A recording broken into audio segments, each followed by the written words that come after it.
Greetings from South Korea. I am Arirang News AI anchor. Here's the news making headlines today. South Korean President Lee Jae-myung held a summit with To Lam, Vietnam's top leader and General Secretary of the Communist Party in Hanoi on Wednesday. Amid the current tensions in the Middle East, the Korean president said Korea and Vietnam will work together on energy and infrastructure, based on profound mutual trust. A dozen MOUs were signed on energy infrastructure and technology, including power infrastructure and nuclear power plants. Today, the South Korean leader met Vietnamese Prime Minister Lee Min-hong and National Assembly Chairman Don Thain-mon, ranked number 2 and number 3 respectively in the country's power structure.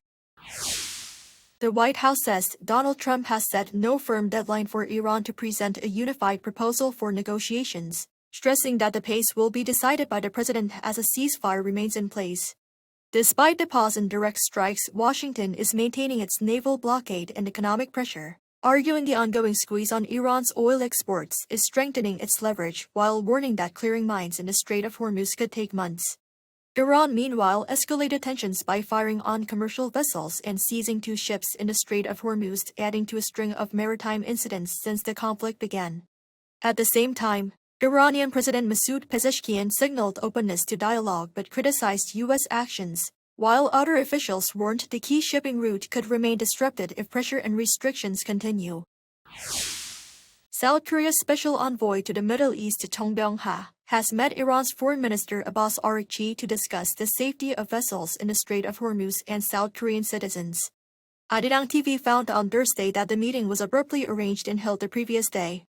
Chung is believed to have conveyed that Seoul deems its ties with Tehran as very important, and that both sides agreed bilateral relations should continue to be developed going forward.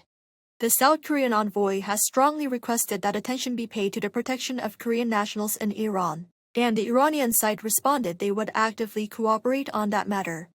Seoul also has long raised the need to ensure free and safe passage of vessels in the Strait of Hormuz, where some 26 South Korean ships remain. Chung was sent to Tehran earlier this month as a special envoy of Foreign Minister Cho Hyun. South Korea and the United States are aiming to complete conditions for transferring wartime operational control to Seoul by early 2029. Speaking at a congressional hearing in Washington on Wednesday, U.S. Forces Korea Commander General Xavier Brunson said both sides are targeting the first quarter of that year to meet the requirements for the long-planned handover. The transition is based on specific conditions, including South Korea's ability to lead combined forces, strengthened strike and air defense capabilities, and a stable regional security environment. The push comes as President Lee Jae-myung's administration seeks to regain wartime command before the end of its term in 2030. South Korea's economy grew at its fastest pace in 5.5 years during the first quarter, overcoming downward pressures from the recent conflict in the Middle East.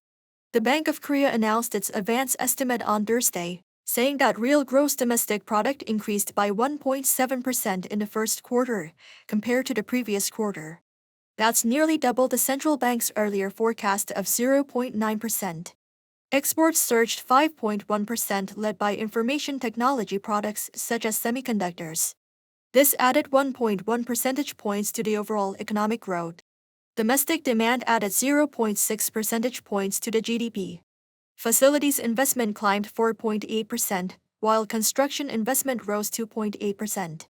Gross domestic income surged 7.5% on quarter, the highest increase since the first quarter of 1988, indicating a significant increase in the nation's purchasing power. That is all from me today. Thank you for watching.